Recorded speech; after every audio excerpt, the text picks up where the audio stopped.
back, some steps back, into the last trading week where we saw mixed performance across key indicators. Let's start from the turnover. We saw that it was in the red. It's declined by 13.98% from 2.36 billion naira to 2.03 billion naira week on week. We also saw a decline of 4.36% in the volume of contracts traded. However, there's a flip look to it when we saw an increase in the number of deals traded by 7.19%, closing at 179, and an increase of 0.47% in the AFEX commodity index, closing the week at 478.51 index points. Now let's look at the AFEX exports index. In the same line, we saw a positive trend moving from 221.04 to 224.04 points. The volume of contracts traded, we saw an increase in volume across soybean, paddy, rice, and sorghum, and price across grain commodities.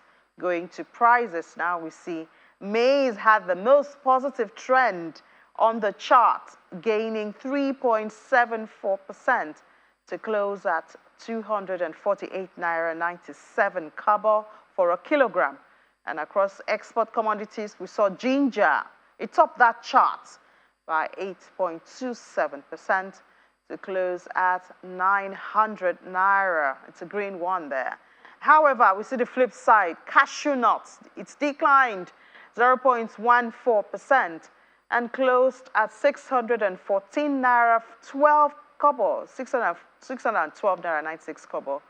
That's a down there for a kilogram. And then we saw cleaned sorghum also unchanged at 260 naira 68 kobo.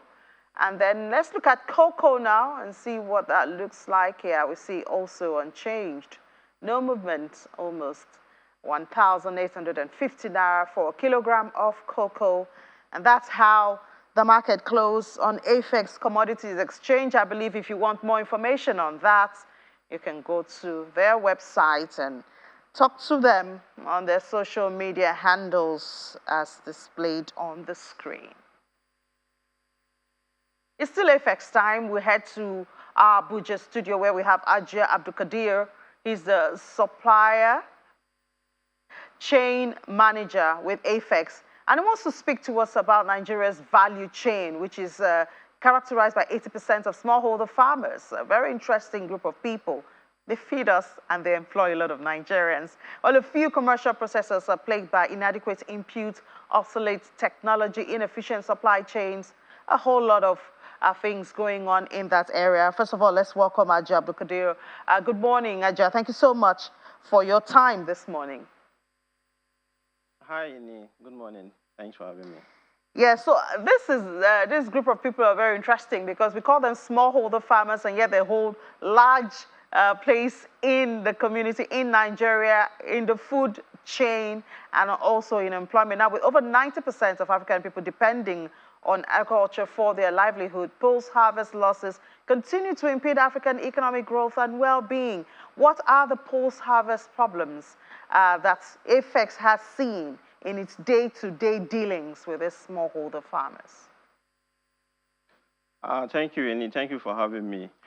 You will not be wrong to say that over 90% of our population largely depend on agriculture to survive, right? Part of what AFEX have been able to notice, is that one of the major challenges that we have is that a lot of these farmers are still not well trained properly on how to, go about the best agronomy practices. I'll give you an example. So how many farmers are aware that there's a certain level of moisture that is accepted to be, for before you can be able to store your commodity, whether in your houses or even in the warehouses, if at all they have them? How many farmers know that it is wrong for you to treat your commodity just on BF law? Because when you do that, what happens is that the value of that commodity drops drastically. Also, the volume of that commodity drops, and when value and volume drops, it means that the farmer will not be able to, get, good, will not be able to get good value for his or her money. Another thing we have also noticed is that there is a deficit in infrastructure.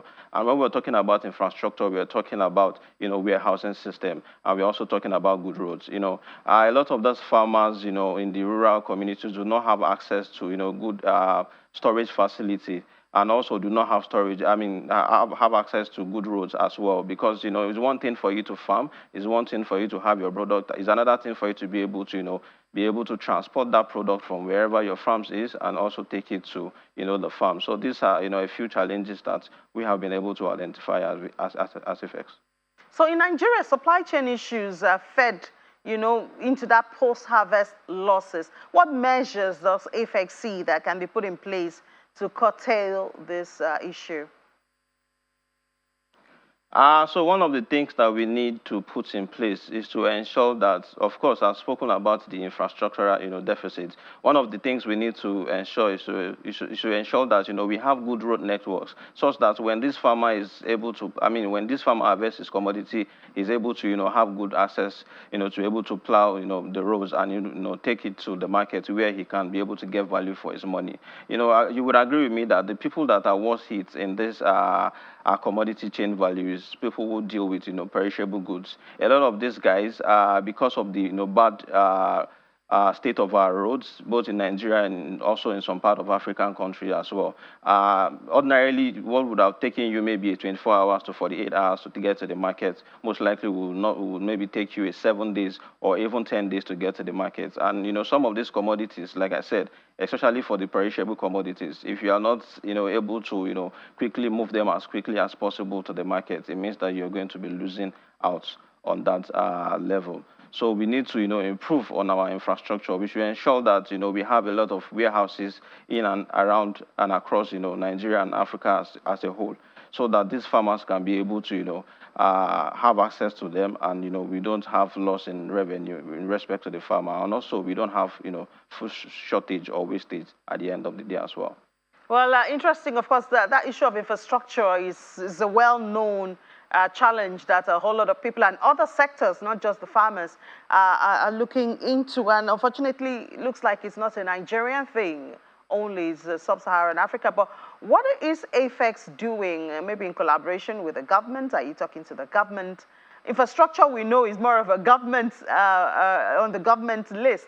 But what can AFEX do, to kind of, at least buffer some of this impact on post-harvest loss?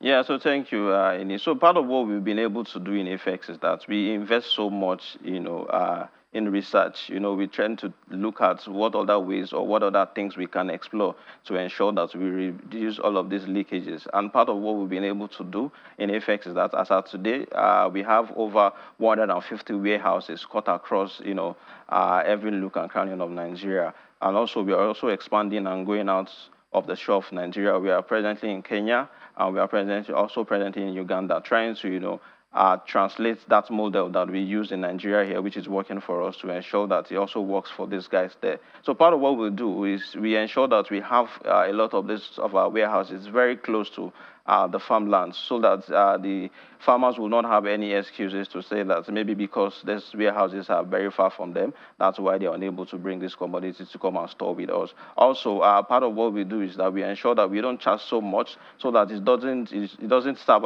as a burden to these farmers as well again, so that there won't be any excuse to say that, oh, maybe because if I have to go and store this commodity, I would have to pay so much for it. So part of what we've been able to do in AFEX is to see how we can collaborate with governments and talk to them to see how we can be able to help through our strategy to be able to ensure that these farmers at the end of the day are being fixed. And part of what we've been trying to talk about also is to encourage the governments. Of course, we like the fact that we are already into the rail system. We just need to perfect that sector. I can bet you that we're able to perfect the rail system very well. It then means that we can be able to move these agricultural products, through the rail system. And I can be able to say that if I move my commodity today to the rail system, in the next 24 hours or maybe 48 hours, it should get to wherever it's going to, vis-a-vis. Unlike today that you can have an LPO to supply maybe in 5 days, but because of the deployable nature of the road, you are unable to move these